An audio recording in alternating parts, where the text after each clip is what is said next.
Hey, what's up, everybody? Video 44 coming at you with another video. All right, so it's been a while since we talked about the Lakers, probably at least 2 weeks. I mean, it ain't a whole lot to talk about, really. I just enjoying my summer, and I was caught as I was waking up this morning, wiping coal out my eye, that the Los Angeles Lakers had been sold once again, second time in a year, 2 years, something like that. I think that thing was bought last year. It is now being sold to Josh Kushner and Bob Iger for $12.5 billion US dollars. Record-breaking price, of course. The last record was the $10 billion that Mark Walters bought it for, rather. And that's where we're at, man. These guys, I guess, my understanding through Ramona Shelburne's reporting is that these guys were trying to be a part of the expansion situation where the Lakers, not the Lakers, the NBA is trying to expand into Vegas and maybe Seattle as well. And from what I understand, the prices started getting to a point where it's like not really reasonable for these guys anymore. So they were like, yo, if we're going to spend all this, why don't we just see if we can get the Lakers? Let's see if we can get another team that's already in existence that already has built-in equity, which is, I mean, it's common sense. If the bidding started getting into the 10s and 11s and 12s, and why the hell are you spending that type of... Why are you going to break records buying into something brand new that you have to build from the ground up that may not even take off, when you can just see if you could take that same amount and purchase the literal flagship of not only this league, but of pretty much American sports entirely? Some will say it's the Yankees. Some will say it's the Cowboys. I think it's the Lakers, to be honest with you. So 12.5 is what the Lakers went for this time. Josh Kushner and Bob Iger. My understanding is that Iger was the CEO of Disney for the last however long. So this is big money coming in. And then Kushner is he's the in-law of Donald Trump. That Kushner, this is his little brother. So for those who are into the political side of this conversation, which I think a lot of Laker fans are, that's something that I think some people are, that's really polarizing, I guess is what you could say. Me personally, if you follow my channel, I don't think I've mentioned Kushner very much, if at all, to be honest with you.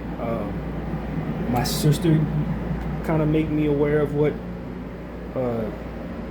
Jared Kushner was kind of into and up to. She was very concerned. We expressed a lot of conversations about that. That was my introduction to him.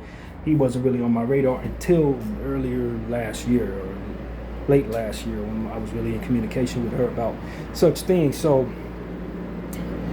yeah, big Israeli guy, big on Israel first, which is really concerning for all of us who are definitely on the other side of that conversation. But from a Lakers standpoint, I think, for me, it's hard to separate politics and the Lakers because of the nature of these politics. Now, if this were 10 years ago, 12 years ago, I was on board with the politics and the NBA shouldn't mix and all of that. But the nature of these politics, these specific politics, they have actual potential ramifications for all of us. And then you only understand that when you actually get into it. So, and a lot of people will say, well, that's a broad statement that literally can be the case in any era. But I think specifically with this era, it's a little different. And so I find myself concerned based on my understandings of what's all going on with the Kushner name and how that ties into Donald Trump, how that ties into the war, how that ties into Israel, how Israel ties into everything else.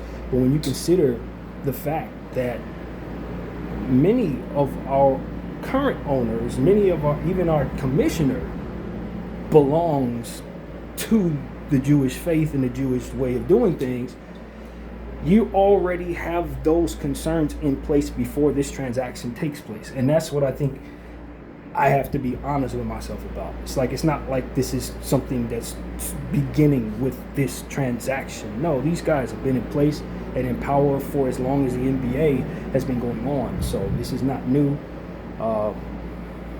But I think the reality of what it is that's going on with the politics surrounding those folks is new information to a lot of us, and it does change things a lot. So with that being said, I came to understand after the Lakers transaction was complete with Walter that he also was involved in some things that I didn't appreciate as well. I didn't voice too much of an opinion about that on this channel, honestly. But there were some concerns there too with Mark Walter. And now my understanding is that Mark Walter is under some type of investigation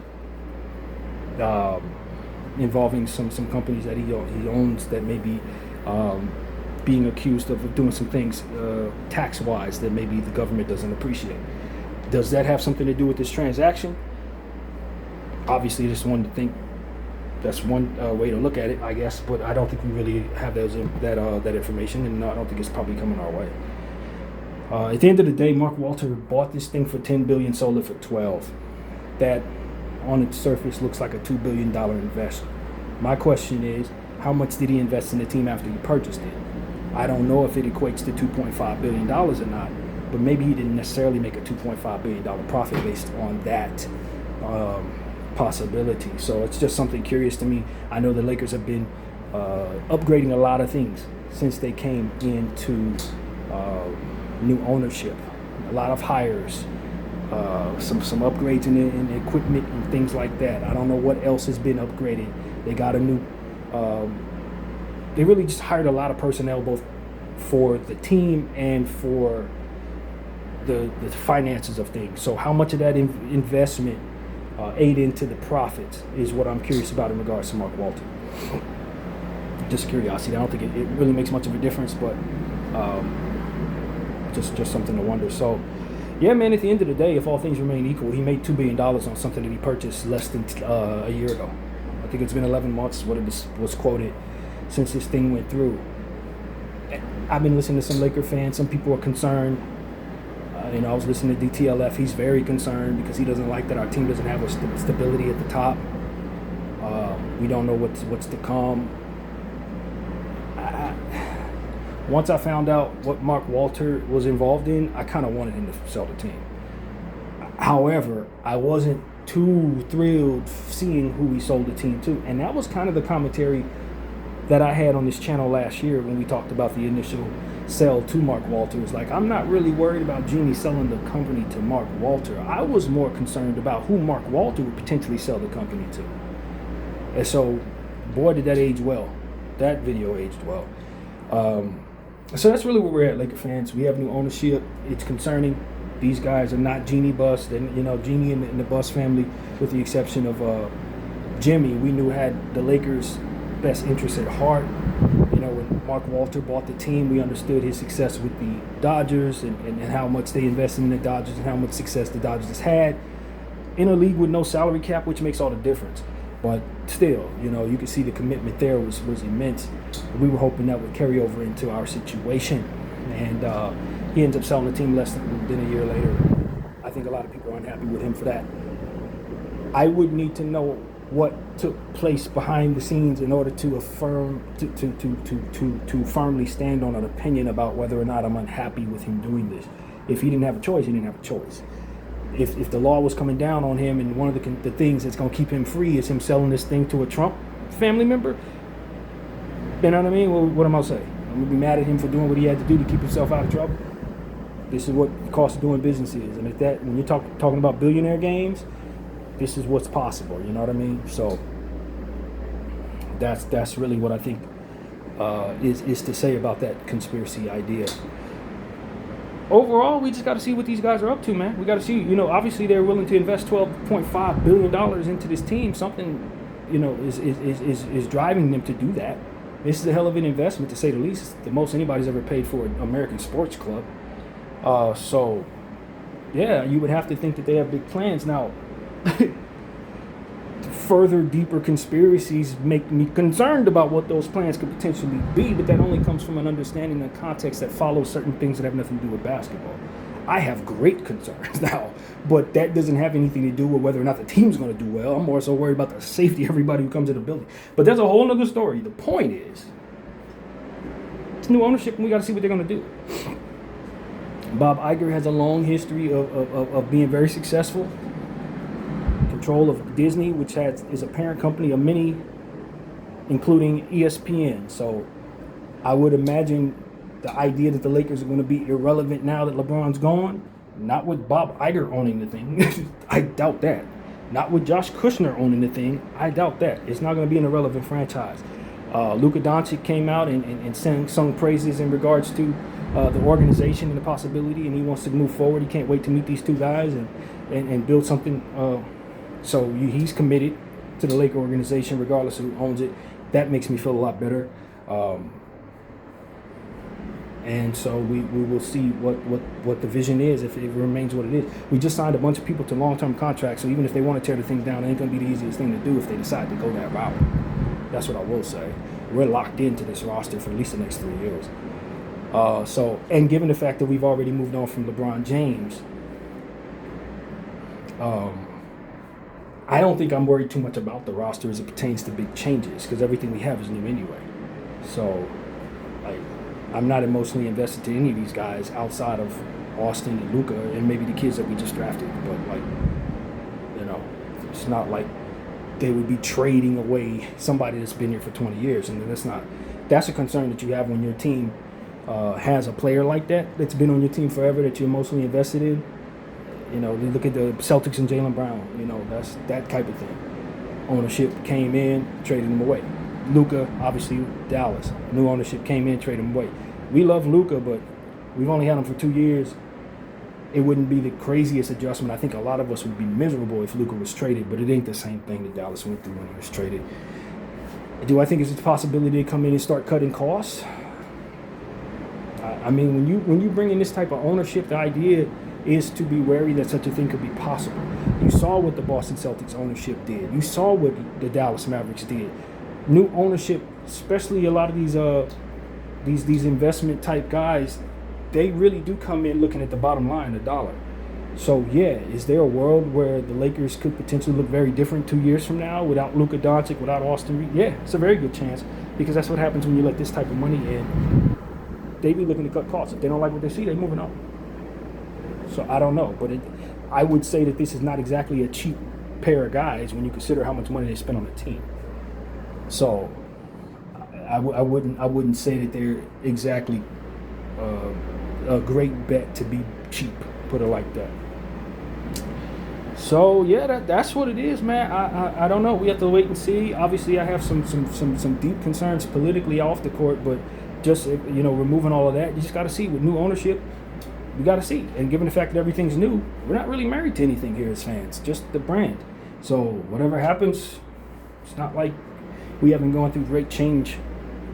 We are going through great change, and this is just a part of it. Jeannie Buss, you got to wonder if she's still, the agreement that she had in place with Walter, does that get nullified? Is there language in there that would keep her in position regardless if Walter sold the team? I don't know. We'll have to see. Maybe this is a different, way of doing things when you bring these guys in. Maybe they don't want Jeannie running around having any conversation or any say in what happens. I don't know. I really don't know. But Mark Walter, at the end of the day, he's a billionaire. This is his property. He can sell it as he sees fit. Maybe he is being forced to do this. I don't know. We speculate, but we would like to think that we have some stability going forward, one way or another. We would like our ownership stability situation to be intact going forward. And so hopefully this will be a start of a long, prosperous tenure. Magic Johnson seems to think these guys are going to win championships. He says he knows Bob. He's known Bob for years. Bob is an LA guy, so that's really encouraging. Kushner lives out here as well, so these, you would think they wouldn't want to move the team, and I think that's one of the more important things to me, is that they're not moving the team to Vegas. You know what I mean? And so given the fact that these are LA guys, I'm encouraged by the idea that they're probably not doing that. So, yeah, that's really what it is, man. I don't really have much else to say about it, really. I appreciated when Jeannie was in place because I knew that she was taking the positions on things that I take off the court. She was about a certain character that I agreed with. When it comes to the name Kushner, it's the opposite. That's the God's honest truth. But when it came to Walter, when I found out what he was into, it was the opposite. So it's not much of a difference there for me as it pertains to Kushner, to Walter. It just is what it is, man. When you talk about big money, a lot of times when people make big money doing bad things. And the cost to do business in the NBA is outside of the range of the normal human being at this point. You got to be really, really wealthy to be able to do that. And most of the people who are really, really wealthy are involved in things that a lot of us on this level will not appreciate. It just is what it is. It's the nature of the business, man. So that's really what it is, man. Different. It's gonna be different going forward. That's for dang sure. So we just gotta, if we're gonna be Laker fans, deal with that. And if you decide to walk away from the Lakers because of this, I would imagine you wouldn't be alone. There are gonna be some people who do that. So that's what I would tell Iger and Kushner. Don't underestimate the devaluing of the brand, bringing in individuals that the people do not appreciate. That can really eat away at your overall bottom line. Sometimes it's really important to keep your name off of something you purchase if you know your name is going to be something that the people don't appreciate. And that's what I would tell. If I were Kushner, I would have never had my name attached to this thing. It's too polarizing. It's too polarizing. Now I'd have put my money into it, but you would have never known it was me. And that I think is something that a lot of individuals who are powerful today, they don't appreciate. They don't appreciate the idea that they could be literally the reason why what they have is not worth what it used to be. And so I think that the Lakers, they bought this thing for $12 billion. I think in a reasonable world, you would think they'd be able to sell it for $20 billion someday. But I think with the way the world is spinning right now and the way things are going right now, they could take a real loss. And I think there's a world where Mark Walter selling that thing at 12 is probably good. It's good. You know what I mean? Because he was able to make a $2.5 billion profit flipping this thing in 11 months. If the world and the economy goes the way it's going, the way it seems like the Kushners and the Trumps are leading it, the type of valuations that you have on these teams may not be the same 25, 30 years from now based on the world itself potentially taking a turn for the worse in regards to certain things. So a lot of people are betting a lot. They're betting a lot on technology. They're betting a lot on AI. And I'm telling you, I don't know if those are great bets going forward. I don't know if some of the stuff that we're seeing, people thinking is going to be very valuable tomorrow, is going to be very valuable, because I think it's going to be a result that comes from people being unhappy with that and how much that environment could just devalue everything on the planet itself. So that's what I'm wondering about. I think a lot of people are betting on themselves. This generation is betting on itself, and I think and a lot of times it ignores history. Sometimes it ignores, as I said, what I described, they being the problem in a lot of cases. And I just think this is a very, very unwise generation that we are right now. And so I think some of that lack of wisdom is going to bite us in the backside and teach lessons to the people in the future. And I don't know if what we're counting on being very lucrative right now is going to still be lucrative in the future. I think in a world where some of those consequences come down, a lot of this stuff ain't worth half of what it is you paid for it. So that's really what I think. I don't know that Mark Walter, whether he was forced to do this or not, didn't make the right decision. So that's really what it is, man. I don't blame Jeanie Buss. A lot of people are unhappy with Jeanie Buss for selling the team. I understood why she needed to. The cost of doing business went up substantially, and the only way she was going to be able to afford to do what was necessary to keep our team good was to make more money to do so.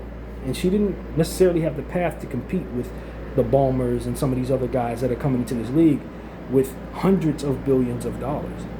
So it just costs too much to play ball these days. And I think a lot of people don't really understand that context. If Jeanie Buss had an influx of $30 billion or $40 billion, the Lakers would not have been sold.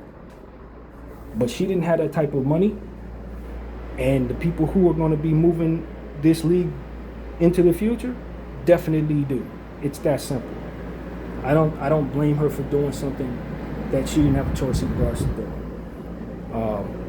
Nor do I think she should have any regrets of doing it, because there was never any choice.